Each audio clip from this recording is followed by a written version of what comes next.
ba tayo sa gagawin natin? Ewan ko sa'yo. Basta ako, sigurado ako. Nagugutom na ako. Paano kung galit pa rin siya sa atin? Saka na natin problemahin yan.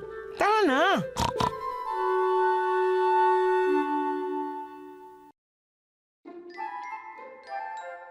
Ang tagal mo naman dumating. Kanina pa kita inaantay eh.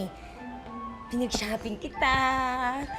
Binili kita ng briefs. Yes, alam mo naman. Cherry, binilhan mo ako ng mga brief? Of course! Bakit? Nahiya ka ba? Ito ka ba? Girlfriend mo ko. Kaya pag tagal-tagal ako nang bibili ng mga briefs mo. Oh, di ba? Huwag ka na mahiya. Ay! Nga pala, meron pa akong binili for Daldalita. Yee! Happy baby! Ay! Shucks!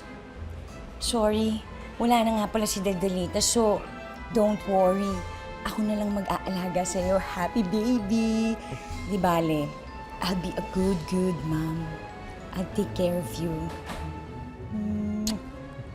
Yes. Alam ko yung ginagawa mo eh.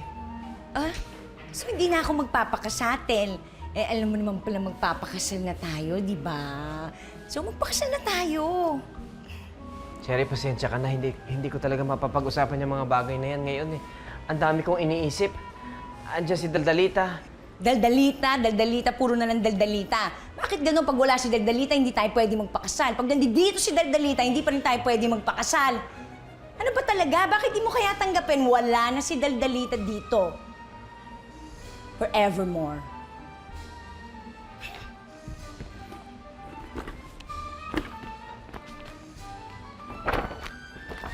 Oh, brief mo. Anong sabi niya? Wala na si Daldalita? Kung wala dito si Daldalita,